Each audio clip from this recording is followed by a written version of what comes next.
Pernahkah kamu bertanya, kenapa hampir semua tokoh dalam sejarah kita adalah orang kota, pejabat, tentara, maupun kaum elit?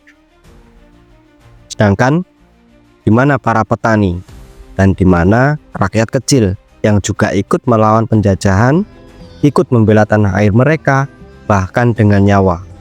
Faktanya, sejarah Indonesia bukan cuma tentang revolusi kemerdekaan, tapi juga tentang pemberontakan yang dihapuskan, tentang petani, tentang rakyat biasa yang bangkit melawan ketidakadilan. Dan kisah mereka sengaja dihilangkan dari memori nasional. Ada apakah gerangan? Mari kita kupas.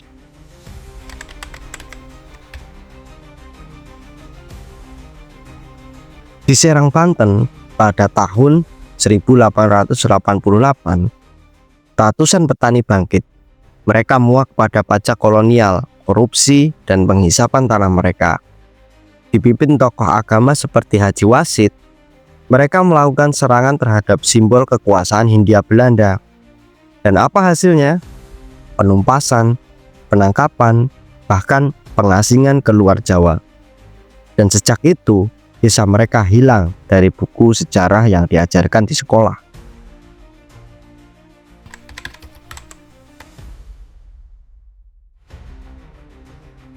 Samin Surosentiko bukan pejuang bersenjata, tapi ia adalah simbol perlawanan diam. Ia mengajak rakyat untuk menolak bayar pajak, menolak kerja paksa, dan hidup berdikari semua dengan cara damai. Tapi bagi kolonial, ini adalah ancaman serius. Ia ditangkap dan dibuang ke Padang.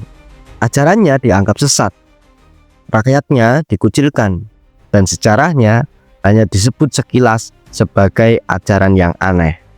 Padahal ini adalah bentuk perlawanan filosofis dan ekologis terhadap kolonialisme dan kapitalisme.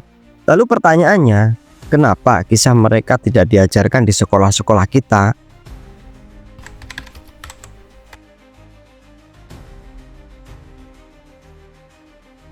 Ada dua jawaban, secara ideologis dan politis. Pertama, karena mereka bukan pahlawan yang sesuai selera negara. Mereka tidak berseragam, tidak berjuang demi simbol negara. Mereka berjuang untuk tanah, harga diri, dan hak hidup mereka. Perlawanan petani sering tidak diarahkan pada penjajah asing saja, tapi juga pada bangsanya sendiri yang jadi antek kekuasaan. Dan itu mengganggu narasi sejarah resmi. Kedua, sejak Orde Baru, narasi sejarah dimonopoli. Buku pelajaran disusun agar sejarah menjadi tertib dan aman.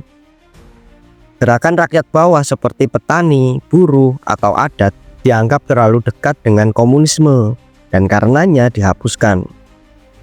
Yang tertinggal hanyalah sejarah versi penguasa, sejarah yang bersih, aman, dan nyaman bagi elit.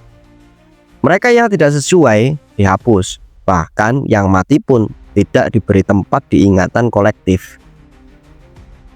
Ironisnya, hari ini pun petani masih terus melawan, bukan penjajah, tapi korporasi dan negara.